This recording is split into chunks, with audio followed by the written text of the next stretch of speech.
Tous les médias nous donnent une image très négative de M. Trump. En fait, on ne nous parle pas tellement de ce qu'il a fait. On nous dit surtout, en gros, là on rentre dans une rhétorique marxiste, hein, en gros, c'est le méchant. Je vois bien que dans certains milieux chrétiens, on s'est intéressé à Trump et on s'est dit, ah mais tiens, c'est intéressant, un homme politique qui ose affirmer qu'il est chrétien, que des fois il prie, et puis qu'il est attaché aux valeurs catholiques et chrétiennes. Et dans ce sens-là, M. Trump représente une sorte de retour. Le président Trump, les valeurs qu'il incarne, le scandale des fraudes électorales et la campagne de dénigrement des grands médias attirent l'attention du monde entier. Selon Éric Jacquot, député suisse, ce combat de la vérité contre le mensonge est aussi la lutte de la démocratie contre le communisme. Il conclut que la voie de sortie du matérialisme et du marxisme en Europe est le retour à sa culture et ses racines.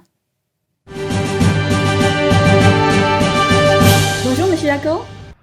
Bonjour Madame Wang. Nous sommes ravis de vous recevoir ici pour notre émission Esprit français. Merci, c'est un honneur pour moi-même. Est-ce que tout d'abord, vous pouvez s'il vous plaît vous présenter? Alors oui, je m'appelle Éric Jacquot, j'habite en Valais, en Sion, hein, dans les Alpes valaisannes. J'ai une formation d'ingénieur agronome et puis j'ai aussi fait une formation en théologie. Vous êtes aussi le député? Et bien sûr, je suis député au Grand Conseil de mon canton. Je suis député déjà depuis 12 ans. J'ai aussi pu voir l'évolution qui s'est faite dans le Parlement ces dernières années. Et première question, c'est nous, journalistes de NTD aux États-Unis, on interviewé pas mal des supporters de Trump. Il y a quelque chose en commun de ces supporters, c'est-à-dire ils croient en Dieu et ils prient tous les jours pour que Trump gagne, car ils considèrent que Trump est choisi par le Dieu. Et c'est quelque chose qui m'a... En fait, leur sincérité m'a beaucoup touchée. Je ne sais pas, est-ce que pour vous, quel est votre sentiment? Alors, en Europe et en Suisse, le sentiment est assez différent.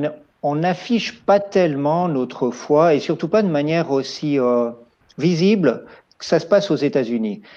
Trump, ce qui est intéressant avec ce personnage, c'est qu'il n'a pas une étiquette chrétienne très, très marquée. Ça n'est pas non plus, on pourrait dire, quelqu'un qui a une vie extrêmement rangée. Il ne représente en tout cas pas le puritanisme américain, comme on entend souvent parler, mais il a une vertu chrétienne qui est, il ose.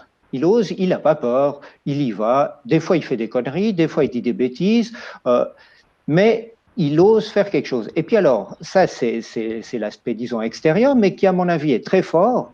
Et puis, bien sûr, il a osé défendre des valeurs qui n'osent plus être défendues. Hein. Il a participé à la marche pour la vie. Ça, il n'y a plus un homme politique qui ose le faire. Même ici, c'est très difficile de trouver quelques hommes politiques qui seraient d'accord de participer à une marche pour la vie.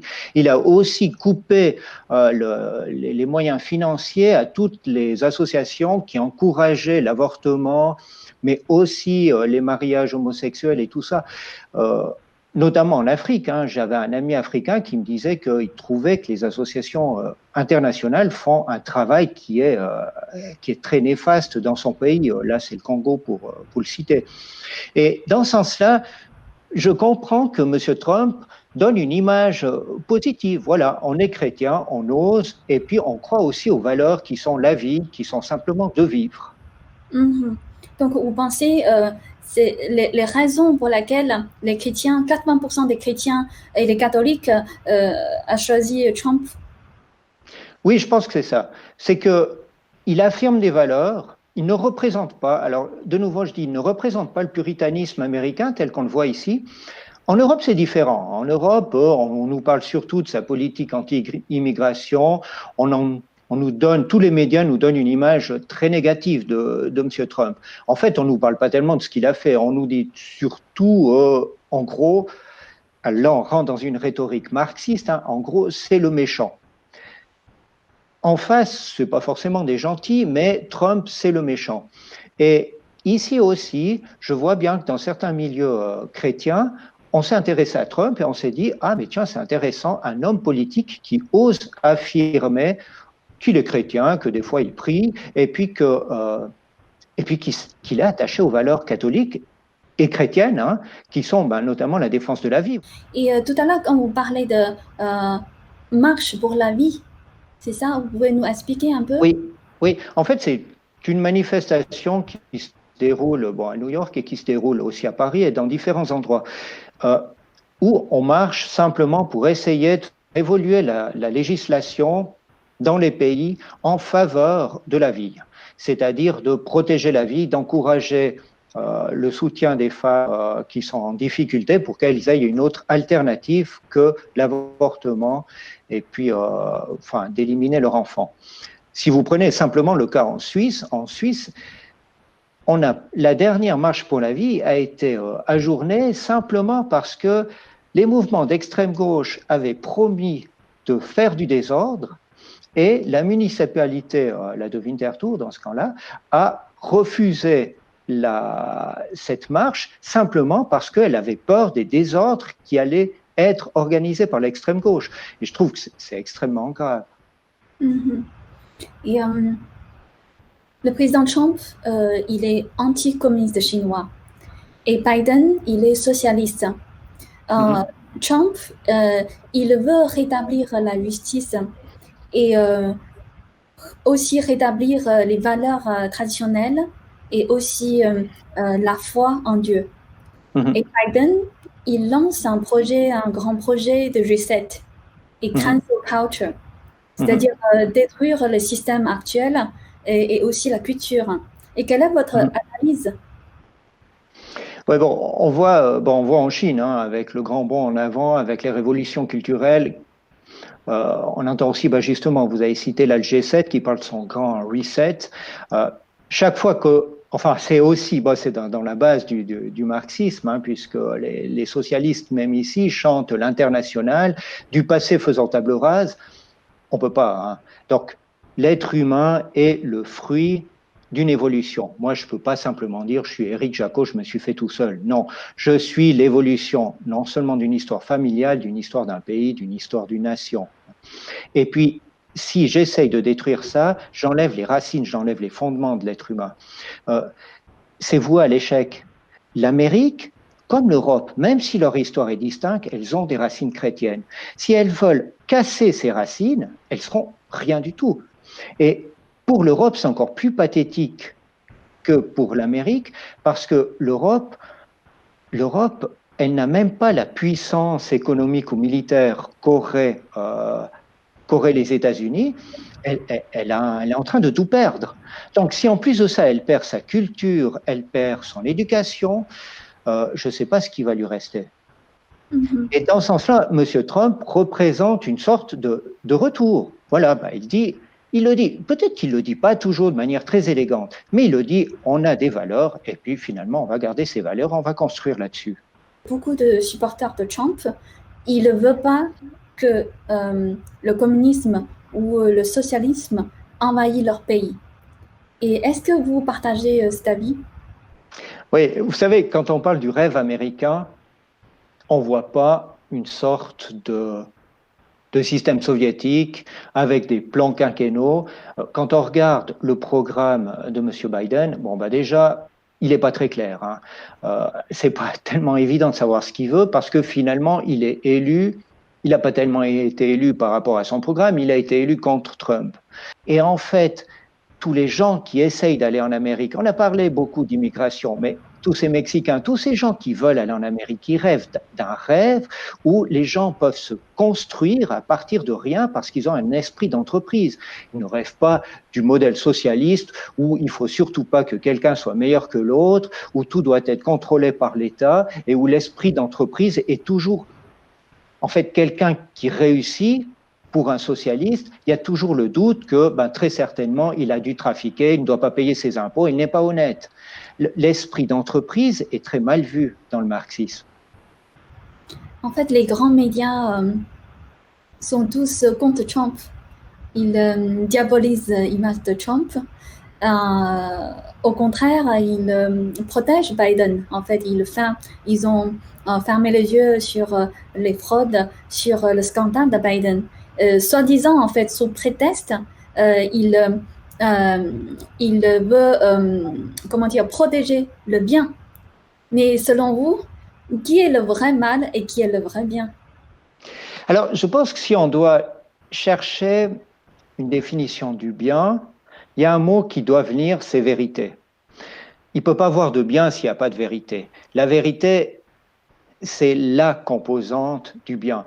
Dès le moment où vous commencez à cacher des vérités, à tronquer les choses, à faire en sorte que quand je cherche des renseignements sur Internet, certains renseignements ne me viennent jamais. J'arrive à les trouver, mais il faut que je les connaisse parce qu'on me propose toujours certaines choses et pas d'autres. Là, il y a clairement l'enjeu, il est là, hein, c'est la vérité. Il y a un enjeu entre le mensonge et la vérité. Alors, sur Terre, rien n'est vraiment parfaitement bon ou parfaitement mauvais. Mais l'enjeu quand même de cette vérité, il est là. Et les médias actuellement, ben, en fait, ils vivent dans la peur aussi. Si je regarde, bon, ben, maintenant, on a cette crise du Covid, on voit les journaux, ils sont vides, ils ne font si je regarde notre journal local, mais c'est juste pathétique. Avant, il parlait tout le temps du football, il ne peut plus tellement parler parce qu'il y a moins de matchs. Alors, qu'est-ce qu'il fait? Il répète en boucle ce que l'État lui dit de dire au sujet de la crise du Covid ou de la Covid. Donc, en fait, ils essayent même plus de rechercher vraiment qu'est-ce qu'il y a derrière. Ils n'osent pas parce qu'ils se disent, ben, finalement, voyons d'où viennent les sources de financement, et puis on ne va pas prendre le risque de se mettre à dos ces sources de financement. Et c'est ridicule parce qu'ils se détruisent dans leur nature même. Un journalisme qui ne fait plus de la recherche de la vérité, bon, il ne sert à rien. Hein. En fait, normalement, la liberté d'expression, c'est le fondement des pays démocratiques. Et maintenant, j'ai l'impression qu'on est en Chine. Alors, ça, c'est vrai. La manière de faire est différente. Hein. On n'a pas la police qui vient devant la maison, écoute, hier tu as dit ça, je ne veux pas l'entendre. Mais par contre, il y a un tri de l'information. Certaines informations, vous n'arrivez simplement pas à les publier. Faites juste l'essai sur les réseaux sociaux. Hein. Vous passez plusieurs nouvelles, vous marquez un truc où vous vous indignez avec 12 points d'exclamation par rapport à un sujet habituel et pof, tous vos amis vont le recevoir. Si vous dites quelque chose de positif, de bien, mais qui ne va pas dans le sens de ce qu'on a envie d'entendre. Hein. Parce qu'il y a quand même un autre problème, c'est que fondamentalement, dans le marxisme, contrairement à toutes les grandes religions et aux grandes philosophies qui nous dirigent vers le bien, qui nous dirigent vers un bonheur, là, finalement, ben, le bonheur marxiste, le paradis marxiste, ben, je ne sais pas trop ce que c'est. Et ça n'est pas défini. Donc en fait, le marxisme se définit par la négative. Il va dire, c'est la lutte des classes. Donc quand Marx a commencé ses théories, ben, il devait lutter contre le grand patronat qui exploitait les ouvriers. Maintenant, on en est ici, ça devient toujours plus loufoque. Donc maintenant, on oppose les hommes aux femmes, on oppose les homosexuels aux hétérosexuels. On ne sait plus quoi inventer, mais on est toujours dans l'opposition. Quand j'étais enfant, j'écoutais à la télévision le dimanche, il y avait table ouverte, il y avait des débats. Ben maintenant, c'est plus des débats. On met des gens en accusation. Au mieux, ils s'insultent, mais il n'y a plus une recherche d'une vérité commune qui pourrait satisfaire l'un ou l'autre. Et ça, c'est dramatique parce que vous cassez cette culture du dialogue et vous empêchez aussi un pays de se développer. Est-ce que d'après vous, c'est une preuve ou c'est une conséquence de l'infiltration ou des influences de la pensée communiste? Oui, mais je pense que cette influence, cette infiltration, elle se fait aussi parce que nous avons perdu nos valeurs. Une idéologie comme le marxisme ne s'est jamais vraiment bien établie, par exemple en Suisse, parce que les gens vivaient simplement, ils étaient liés d'une manière assez directe avec l'agriculture, avec que la nature dans laquelle ils vivaient, donc ces grandes idéologies ne les intéressaient pas tellement. Ça commençait à prendre dans les villes parce que là, ils étaient un peu plus déconnectés.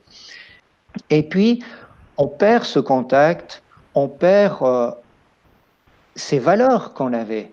Et dans ce vide, dans ce néant, des idéologies qui franchement, n'amènent quand même pas grand-chose, arrivent à s'impliquer parce qu'elles ont un discours qui est extrêmement simple. Il y a les gentils, il y a les méchants. Et puis, finalement, les gens sont toujours du côté des gentils, hein, puisque les méchants, c'est les riches, et puis c'est qui les riches? C'est ceux qui gagnent plus que vous, finalement. Et vous-même, vous soutenez Trump? Alors, personnellement, le bonhomme, effectivement, je le trouve sympathique parce qu'il ose. Et c'est peut-être aussi parce que souvent, moi, je n'ose pas. Mais d'avoir ce bonhomme qui ose dire qu'il aime les courses de bateau, qui ose se présenter avec sa frange qui va dans tous les sens, et puis qui n'a pas toujours un spécialiste à côté qui lui dit il faut dire ça comme ça, il faut faire ça comme ça, et puis non, s'il te plaît, ne marque pas des âneries comme ça sur les réseaux sociaux. Ça donne du courage. On se dit, bah, si lui, il ose, pourquoi moi, j'oserais pas alors que les enjeux sont bien plus faibles. Et dans ce sens-là, oui, il m'est très sympathique, à l'inverse de ses opposants. Biden, c'est assez terrible. Alors, je ne parle pas du bonhomme que je ne connais pas, mais l'image qui en est donnée de quelqu'un qui est très propre, qui est, même si, en fait, bon, bien sûr, on cache tout ce qui pourrait donner une image qui ne soit pas clean du bonhomme.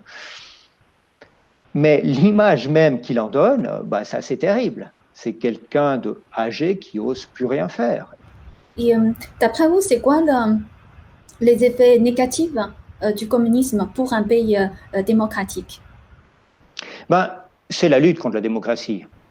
Pour moi, on ne peut pas être communiste et démocratique. On a eu une votation en Suisse. Donc en Suisse, on a la démocratie directe, c'est-à-dire que 100 000 citoyens peuvent imposer une votation d'une initiative. C'est ce qui a été fait pour, en fait, pour pouvoir faire des procès à des sociétés internationales qui auraient leur siège en Suisse si elles ne respectent pas certaines normes à l'étranger.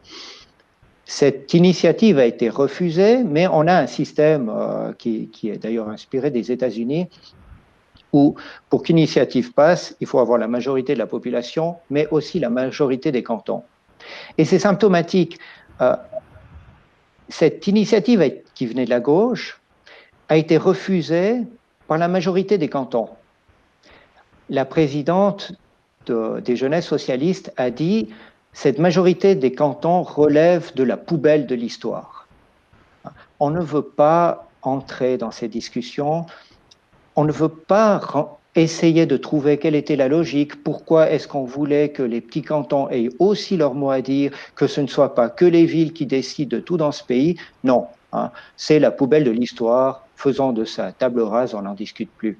Et je pense que cette logique, elle est très dangereuse pour les démocraties parce que elle permet en fait de vider la démocratie de son sens même. Vous voyez toutes ces histoires de fraude qu'il y a aux États-Unis dans les élections. Ça vient avant tout du système de vote par correspondance. Le vote par correspondance a aussi été généralisé en Suisse.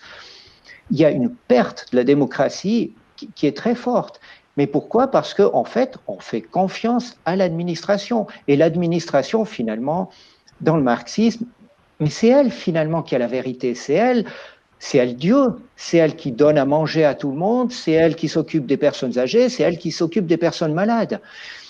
Et je pense qu'à la longue, c'est un drame pour la démocratie, parce que la démocratie est vidée de son essence, mais c'est aussi un grand danger parce que, en fait, toutes les républiques, toutes les idéologies marxistes, elles s'aveuglent.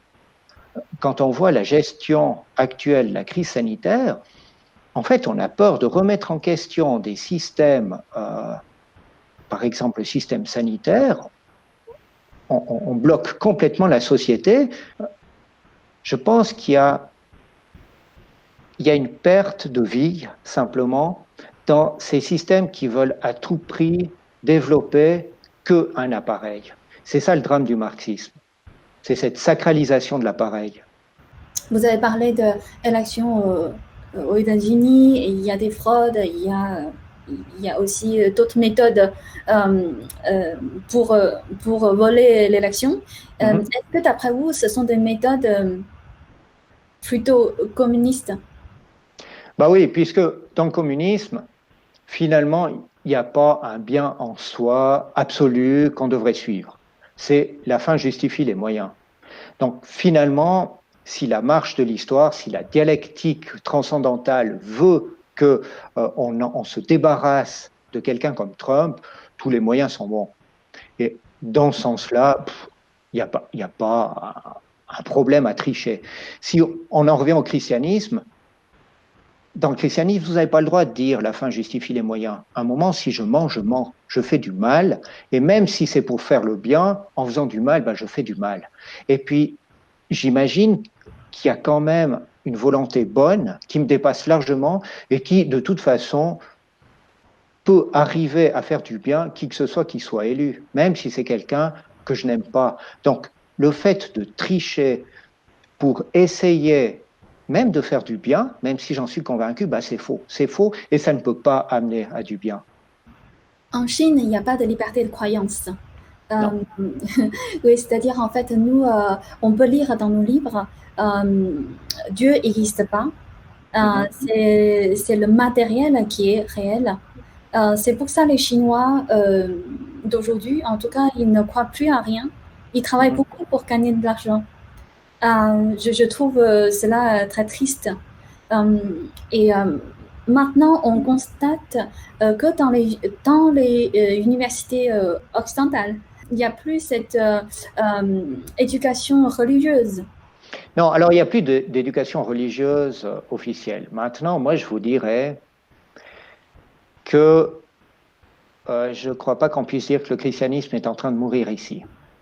Alors, j'ai envie de dire qu'un certain christianisme étatique, un certain christianisme de système est en train de mourir. Personnellement, ça ne m'inquiète pas trop. Mais paradoxalement, ce vide qui existe, ce matérialisme, il laisse quand même une soif. Et puis cette soif, vous allez quand même essayer de la remplir. Alors vous pouvez vous lancer dans la consommation, vous pouvez vous lancer dans les drogues, vous pouvez vous lancer dans plein de choses, mais vous ne serez jamais comblé. Donc forcément, à un certain moment, vous allez vous dire, bon, et si je m'intéressais à ces choses qui paraissent, quand j'ai toujours appris qu'elles étaient idiotes, qui relèvent de la superstition, des gens qui ont peur de mourir ou je ne sais pas quoi, ou qui ne comprennent pas la science, et puis ça va provoquer en fait un renouveau, mais un renouveau sous une autre forme de la religiosité et de la recherche, si on veut, d'un sens. C'est pour ça que je pense, j'ai l'impression que le changement va venir de la Chine même, parce que ce vide, ce néant qui existe en Chine, à un moment, il va vouloir être comblé. Moi, je trouve que c'est dramatique l'histoire de la Chine. Ils ont récupéré l'idéologie la plus vide, la plus idiote qu'on a produit, nous, en Occident. Et puis, ils ont abandonné, ils ont perdu, finalement, des milliers d'années d'histoire et de culture. Mais ça n'est pas effacé, ça va revenir. Et je pense que la Chine va voir... Actuellement, elle se sent très forte. Effectivement, elle se sent très forte, d'autant plus que en face d'elle, il n'y a pas grand monde. Alors, elle a une puissance économique qui est colossale, elle a une puissance militaire qui est colossale, elle est en train de coloniser à travers le commerce, les nouvelles routes de la soie, elle colonise l'Afrique. Elle se sent extrêmement puissante. Combien de temps ça va durer? J'en sais rien. Est-ce que les gens vont être satisfaits ou est-ce qu'à un moment, ça ne va pas imploser du fait qu'on a perdu toute cette culture? Et je pense qu'à un certain moment, ce système qui est construit, cet appareil qui est construit mais qui n'a pas de but, il ne peut que s'effondrer. Ici en Occident, si nous, on veut s'accrocher à ces systèmes d'appareils, à cette dialectique d'opposition entre hommes, femmes, entre n'importe quoi, on n'ira nulle part. Et quelle est la situation en Suisse? C'est-à-dire l'influence du communisme et l'infiltration du communisme en Suisse? Alors, en Suisse, on n'a pas de parti officiellement communiste. On a eu des partis dits d'extrême gauche qui avaient souvent un discours assez sympathique, qui était souvent le fait d'intellectuels qui n'ont jamais vraiment attiré les foules, mais qui avaient un discours qui parfois était plus cohérent, enfin très souvent même plus cohérent que le discours du Parti socialiste officiel. Le fait qu'on n'ait pas eu de parti communiste a fait aussi que le Parti socialiste était relativement et est relativement communiste. Alors, vous allez trouver peu de marxistes officiels se disant marxistes en Suisse. Par contre, la manière de faire du marxisme, là, elle a fortement évolué ces dernières années. Si on prend la télévision d'État, malgré tous leurs efforts, on est vraiment dans ce dialogue de diaboliser certains partis, diaboliser certains événements. Maintenant, ils deviennent un tout petit peu plus prudents parce qu'ils sentent que, en construisant comme ça le pays, ils risquent de le détruire complètement. Et une télévision d'État dans un pays qui n'existe plus, la Suisse est fragile. Hein. La Suisse est fragile, elle peut disparaître. À ce moment-là, eh bien, c'est simple, ils n'existeront plus. Au niveau l'Europe, est-ce que vous avez aussi certaines observations?